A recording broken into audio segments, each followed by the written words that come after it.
میں نے نا ایک جن سے پوچھا کہ یار مجھے یہ بتاؤ، میں ان سے جب بات کرتا ہوں یا پکڑتا ہوں نا، پھر میں تھوڑی تحقیق بھی کرتا ہوں کہ ایسے تمہیں کیا ہوتا ہے، تم ایسے کیا کرتے ہو، تمہیں اس سے کیا فائدہ ہوتا ہے۔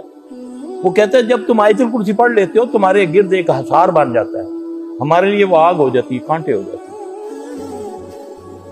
جب تم وقت پہ نماز پڑھتے ہو نا تو وہ زیادہ شدت والی ہوتی ہے، جب لیٹ کر کے پڑھتے ہو وہ ٹھوس جیسی ہو جاتی ہے۔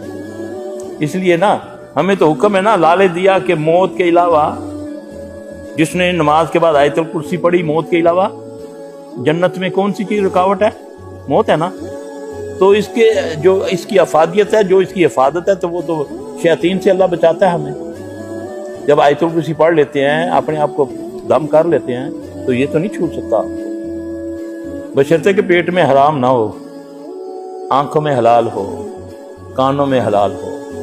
یعنی گانے والی کیسے تے لائیے تو آیت الکرسی پڑھ کے پھونکا مارنا چاہیے، تو دوسرے کان میں وہ ایسی پھونک مارے گا، پھر جیسے آواز آتی ہے نا کہ وہ کہتے ہیں باجے بجتے رہتے ہیں، مریض آتے ہیں نا کہ ہر وقت ڈھولک بجتے رہتے ہیں کانوں میں، تو پھر ایسا بھی ہوتا ہے۔ مکس نہ کرو نا، یا ایھا الذین آمنوا ادخلوا فی السلم کافہ، ادھا تتر ادھا بٹیر نہیں چلتا۔